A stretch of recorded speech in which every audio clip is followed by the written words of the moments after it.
Hello दोस्तों, आप सभी का एसके कोचिंग सेंटर चैनल पर बहुत बहुत स्वागत है। मैं क्लास 10 के विद्यार्थियों के लिए रिवीजन वीडियो लेकर आया हूँ मैथ्स प्लस साइंस की। तो प्लीज़ मेरे चैनल को लाइक कीजिए, सब्सक्राइब कीजिए एंड अपने दोस्तों के साथ शेयर भी ज़रूर कीजिएगा। तो चलिएगा, हम चैप्टर 3 धातु एवं अधातु के इम्पोर्टेंट क्वेश्चन देख लेते हैं। जो पहले हम एमपी बोर्ड की ब्लूप्रिंट के अकॉर्डिंग एंड रिड्यूस किए गए सिलेबस के अकॉर्डिंग ही इंपॉर्टेंट क्वेश्चन देखेंगे। तो यहाँ लिख रखा है मैंने एमपी बोर्ड से जो इस चैप्टर से 5 अंक का एक प्रश्न आएगा, और यहाँ लिख रखा है कोविड-19 के कारण कम किया गया सिलेबस, मतलब जंग और उसकी रोकथाम। ये टॉपिक मतलब संचालन वाला क्वेश्चन हमें चैप्टर से नहीं करना है। तो चलिएगा, आप स्क्रीनशॉट ले लीजिएगा फटाफट। एमपी बोर्ड 2021 के लिए आईएमपी क्वेश्चन आप स्क्रीनशॉट ले लीजिएगा। यह मैंने लिख रखे हैं क्वेश्चन, और इनके नोट्स भी आपको मैं प्रोवाइड कराऊंगा विथ सिंपल लैंग्वेज के साथ। यहाँ कुछ और क्वेश्चन है, अब इनका भी नोट ले लीजिए। आई होप आपने स्क्रीनशॉट ले लिया होगा। चलिएगा, मैं आपको धातु एवं अधातु क्या होती है ये बता देता हूँ। अभी कुछ बच्चों को यही नहीं मालूम होता है कि धातु क्या है और अधातु क्या है। तो देखिएगा, हमारी आवर्त सारणी के जो तत्व होंगे, पहली बात तो हमारी आवर्त सारणी में बेटा कितने तत्व है? तो टोटल हमारी आवर्त सारणी में अभी तक 118 तत्व है, जिसमें से 91 अपनी क्या है? धातु, और अधातु कितनी है? अधातु है 20, और अर्ध धातु बची हुई जो बची 7। ये पूरी ये अपनी। अब देखो, आवर्त सारणी का जो फर्स्ट ग्रुप होता है, मतलब फर्स्ट ग्रुप क्या क्या तरीके से याद करने की? ही, ली, ना, की, रब, से, फरियाद, है ना। इसे याद करने की ये ट्रिक है। देखिएगा, अब ये जो तत्व है, अब इनमें से कुछ तत्व जो इलेक्ट्रॉन दे रहे हैं वो सब क्या होंगे? अपने धातु। और जो इलेक्ट्रॉन ले रहे मतलब ग्रहण कर रहे वो क्या होंगे? अधातु। जितनी जितनी इलेक्ट्रॉन जितने इलेक्ट्रॉन धातु ये देगी उस पर उतना प्लस चार्ज। एक देगी तो एक प्लस चार्ज, 2 इलेक्ट्रॉन देगी तो 2 प्लस चार्ज, 3 देगी तो 3 प्लस चार्ज, है ना। और ये क्या कर रही है? धातु ये इलेक्ट्रॉन ले रही है, मतलब ग्रहण कर रही है। एक लिया तो एक माइनस चार्ज, 2 लिया तो 2 माइनस चार्ज, 3 लिए तो 3 माइनस चार्ज, ये होंगे। चलिएगा, अब मैं आपको धातु और अधातु की डेफिनेशन की नोट्स दे देता हूं। देखिएगा, मैंने यहां लिखा है आवर्त सारणी के वे सभी तत्व जो एक या उससे अधिक इलेक्ट्रॉन देने की क्षमता रखते हैं, वे सभी तत्व धातु कहलाते हैं। और इसके ही विपरीत क्या होगा? आवर्त सारणी के वे सभी तत्व जो अपनी बाह्यतम कक्ष से मतलब आखिरी कक्ष से एक या उससे अधिक इलेक्ट्रॉन ग्रहण मतलब लेने की क्षमता रखते हैं, वे सभी तत्व अधातु कहलाते। कितना आसान है। जो तत्व इलेक्ट्रॉन देगा वो क्या होगा? धातु, और जो इलेक्ट्रॉन लेगा वो क्या होगा? अधातु। चलिएगा, अब आपको मैं अगला क्वेश्चन बता देता हूं। देखिएगा, यहां पर मैंने ये धातु एवं अधातु में विभेद कीजिए, तो आप एक अंतर तो यही इनकी डेफिनेशन से ही लिख सकते है। अब देखिएगा, धातु एवं अधातु के कुछ और अंतर मैं आपको बता देता हूं। ये देखिएगा, आप इसका स्क्रीनशॉट ले लीजिएगा, है ना, फिर मैं आपको समझा देता हूं। चलिएगा, अब दूसरा प्रश्न देखते हैं। धातुओं के कोई 5 रासायनिक गुणधर्म लिखिए। तो देखिएगा, धातुओं के 5 रासायनिक गुणधर्म बहुत आसान है, मैं आपको अभी बता देता हूं। देखिएगा, मैंने यहां लिख रखा है तान्य, मतलब अपन क्या करते हैं? धातुओं को तार के रूप में खींचना और क्या करना? उसके तार बनाना, इसको क्या कहते हैं? तान्य। मतलब धातुओं का वह गुण जिसमें हम धातुओं को तार के रूप में खींचकर तार बनाते हैं, मतलब खींचना उनको। जैसे अपन तांबा मतलब कॉपर का एटॉमिक नंबर 29 होता है, कॉपर के अपन तार बनाते हैं।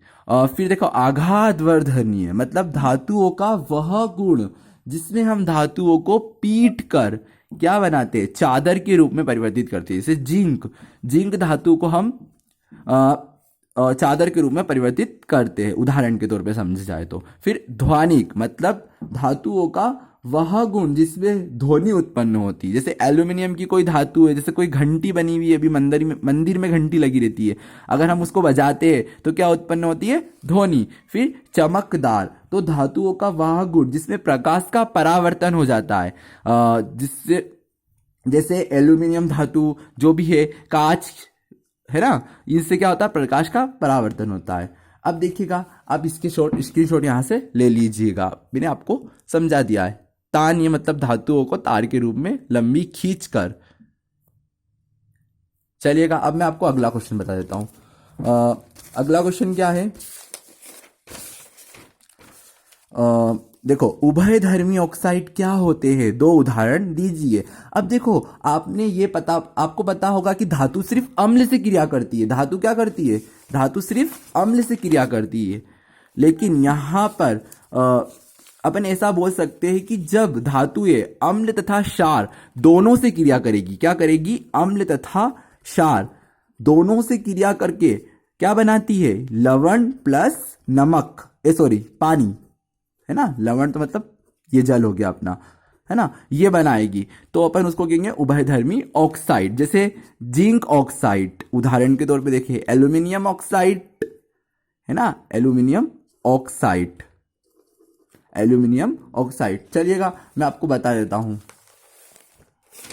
देखो, यहां लिख रखा ऐसी धातु ऑक्साइड जो अम्ल तथा क्षार दोनों से क्रिया करके लवण तथा जल प्रदान करती है। उदाहरण एल्यूमिनियम ऑक्साइड और जिंक ऑक्साइड। ये यहां पर देखिएगा, मैंने इसकी डेफिनेशन लिख रखी है और यहाँ पे इसका एग्जाम्पल भी दिया है विथ समीकरण के साथ।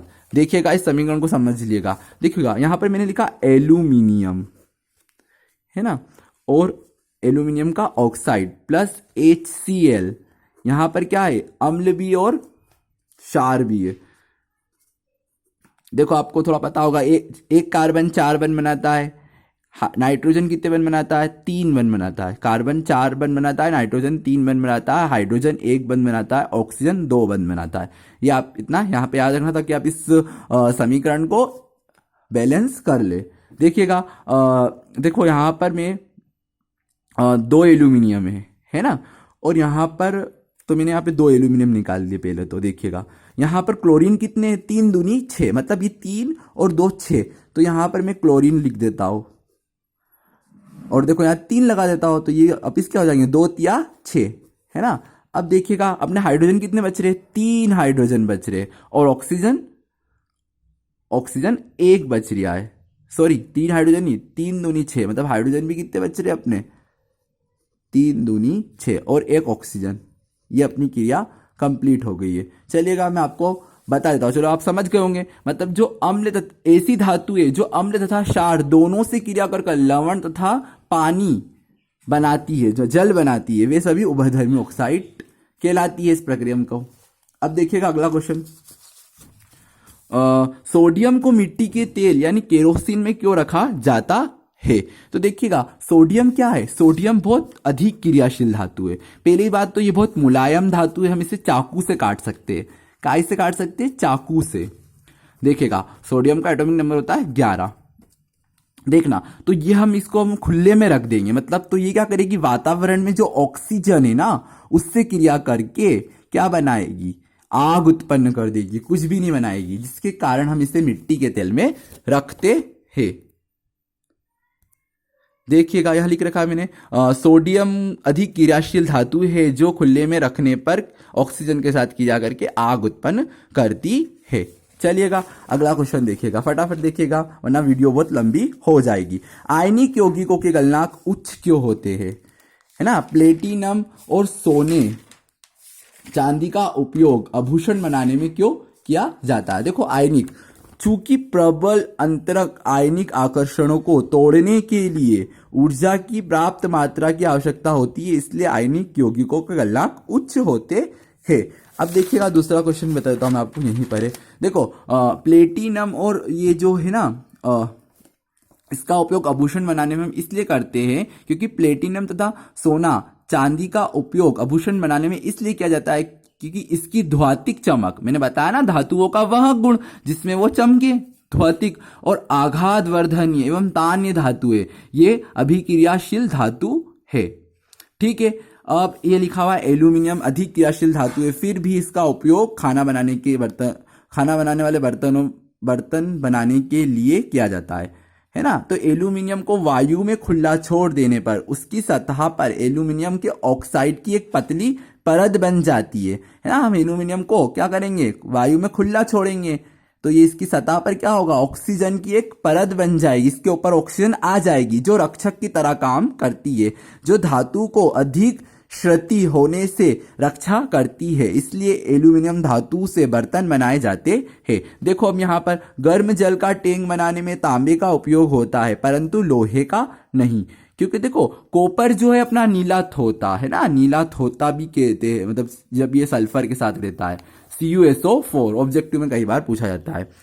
कॉपर ठंडे पानी गर्म पानी के साथ क्रिया ही नहीं करेगा, लेकिन हालांकि लोहा मतलब अपना आयरन जो कॉपर है ना, ये क्या करेगा, गर्म पानी और ठंडे पानी से क्रिया नहीं करता, लेकिन जो अपना लोहा Fe आयरन ये क्या करेगा, गर्म पानी और ठंडे पानी से क्रिया करेगा, जिसके कारण साथ भाप के साथ पानी को ट्रेग गर्म पानी से बने भाप को प्रतिक्रिया करेगा, नुकसान पहुंचाएगा। देखिएगा यहाँ पर आप, ये इसकी मतलब इसकी समीकरण मैंने यहाँ पर लिख रखी है।